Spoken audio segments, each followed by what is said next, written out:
Hi, welcome back to Sisters for Financial Independence. My name is Catherine Agupjan. I am a financial educator.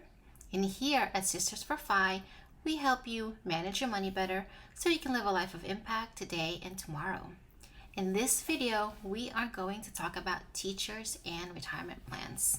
More specifically, why young teachers need to invest outside of their pension plans.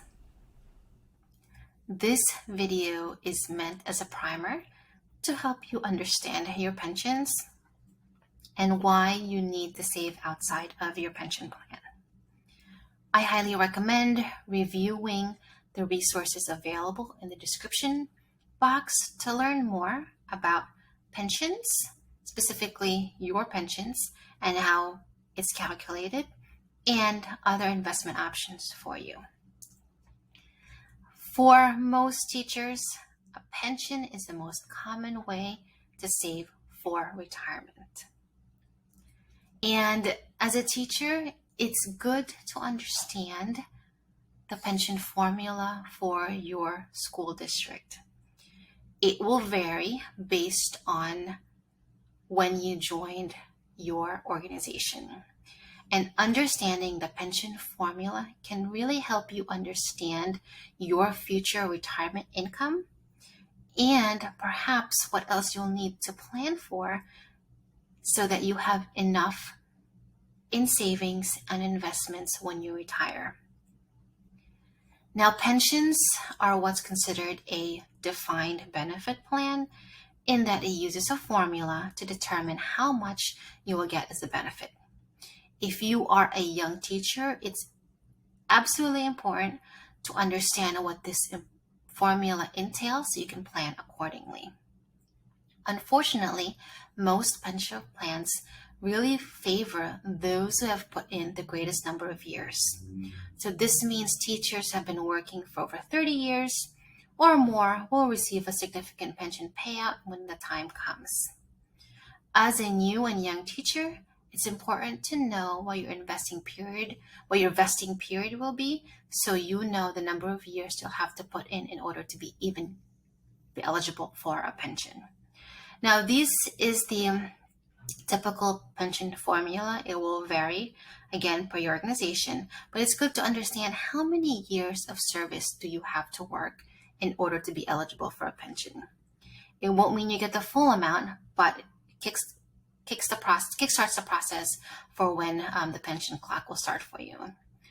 What is the final average salary that you'll need to have based on your highest earning years? What's the multiplier of your pension formula? And understanding these three things will result in your annual benefit. Divided by 12 will get you your monthly benefit. And you'll need to account for that monthly benefit. It will be enough for you to live in the future. Now, the reality is that, unfortunately, half of all new teachers will not stay long enough to qualify for a pension at all. Majority of districts require at least 5 or 10 years of service to be eligible for a pension. And teachers will not stay long enough for that. While pensions were a guarantee many years ago, a few years from now, many of the pension plan payouts will not be enough to meet the standard cost of living for many people. For teachers in certain states, their work time does not contribute towards Social Security credits. There are around 15 states, Washington, D.C., and some school districts that have opted out of the National Social Security system in favor of their own state pension plans or the State Teacher Retirement System, STRS. This means that teachers from these states and districts do not pay Social Security taxes or will receive Social Security benefits. Their pension acts as their Social Security. The big difference with STRS and Social Security is that STRS, the State Teacher Retirement System, has been set up to, again, benefit those who have been teaching longer. So in order to get the most benefit, you'll need to have worked in the system for over 30 years. It's a good idea to check to see if you are paying into Social Security or relying only on the state teacher retirement system. Knowing if you're paying to Social Security, again, can help you plan for future retirement. Another area to think about is that unfortunately, many pension plans are underfunded and were mismanaged for a number of years. So young teachers may feel the impact later on when they're ready to withdraw from the pension system. And unfortunately, this is a problem that affects young and new teachers. When you review your pension fund formula, you'll find that some plans now have tiers depending on when you join the pension system, and this will affect how much you'll get in the end. Another reality is that many teachers put more into the pension system than they get back. Pension plans are not portable. So if you decide to move states, unfortunately, you cannot take your credits with you. You, of course, will receive your contributions back, but it means you may have to restart the pension time clock again, and you've lost that opportunity to grow that money in another investment. You may still get a pension as long as you've hit that vesting period, but it won't be as much as if you'd had more time. With that said, this is why it's critical that young teachers invest outside of their pension plan. The good news is that you have many options. There's options provided by your employer, the school district, or state government, as well as options for you to invest on your own. Some will have tax advantages today, and some will have tax advantages tomorrow. But understanding and knowing what these options are can help you plan accordingly.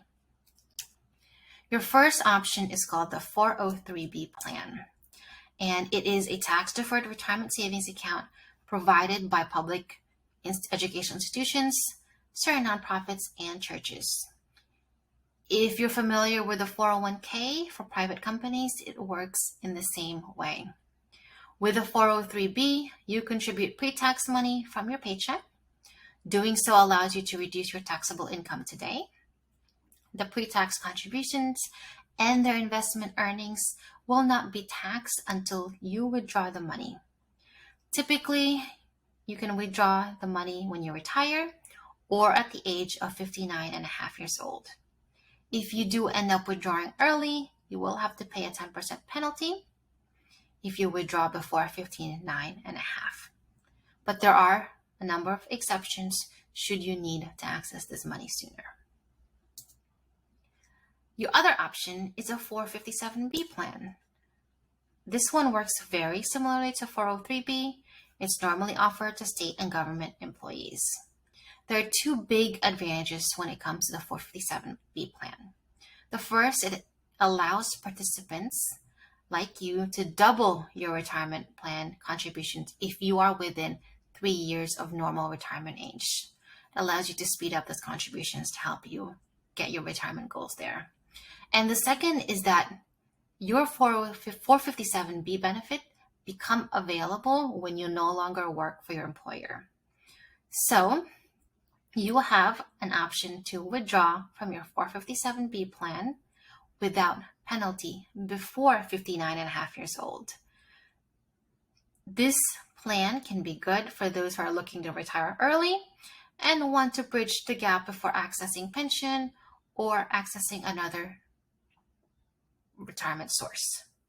What are some pros and cons of the 403B and the 457B plan?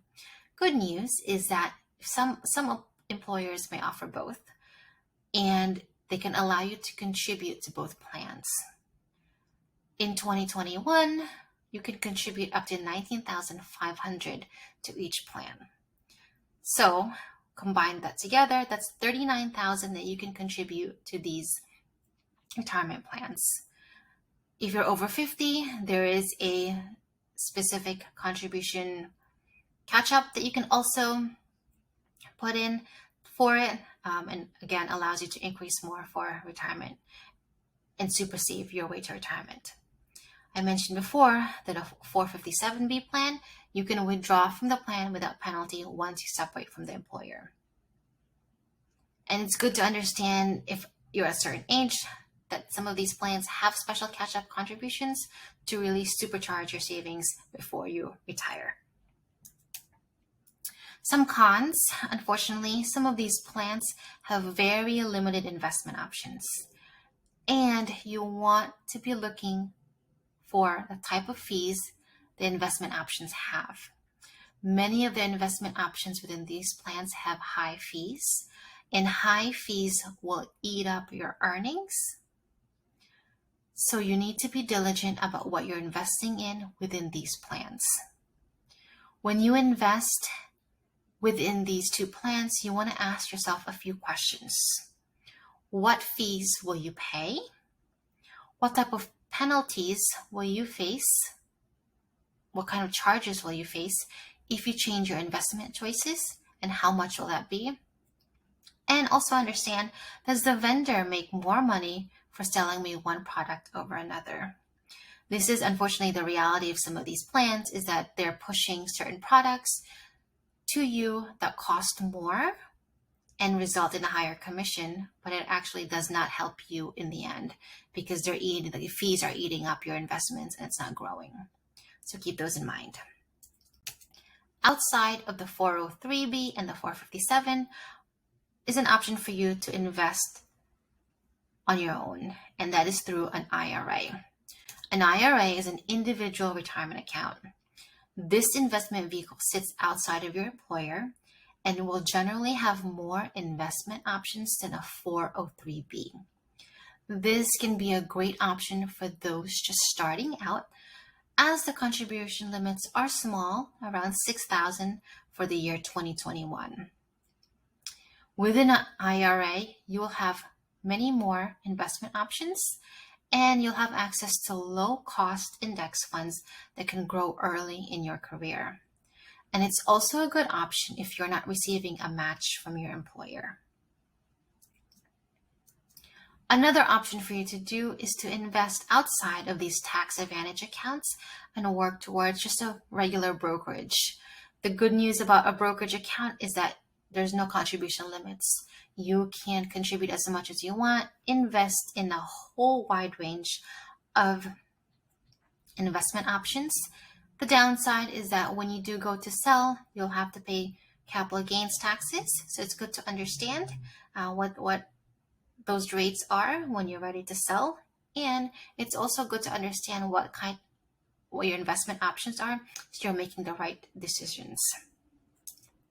Now, whether you're just starting out as a new teacher or perhaps have been as a teacher for a few years, remember that it's never too late to be investing. And this simple chart just shows you that if you are at the age of 30 and you start funding your 403B plan, you have all of this opportunity to not only grow your money, but also grow your investing knowledge. And over time, at the age of 30, maybe you'll fund a different account. You open a separate fund IRA at 35, taxable brokerage at 45. Doing so, you can build on your investment knowledge, but build on the fact that investing can help you increase your money and your retirement savings. As we wrap up this lesson, I want to leave you with some action items. So, just because an older teacher says her pension will be enough for her, it may not be enough for you. So, we're going to do 3 things from here. One is know the formula for your pension. You can log on to your benefits administrator. You can ask HR for that. Get to know what that is. Find out what other investment options are available for you. You may have an option to invest in a 403B plan or a 457 plan or both. And lastly, invest on your own via an IRA, a taxable brokerage, or other tax advantage accounts. Understanding your options and really taking that action towards investing outside of your pension can provide you more financial security down the line. Pensions typically are taken later on in life, but should something happen and you want to leave work a little bit earlier, Having those cushions in other investment accounts could help you bridge the gap before the pension kicks in. If you are interested in investing, we have a Investing 101 class specifically for first generation wealth builders, which walks you through some of the basics of investing. At the end of the self-paced course, you will know exactly which accounts you want to invest in. The link in the description box for you to learn more about Investing 101. And then if you have any questions, please feel free to leave them in the comments below. If you found the video helpful, I'd appreciate it if you give it a like and subscribe to Sisters for Fi for more money lessons. For more resources, you can also check out the links in the description box to find out where you can invest, what to do with your money, and how to manage it better. Thanks for tuning in.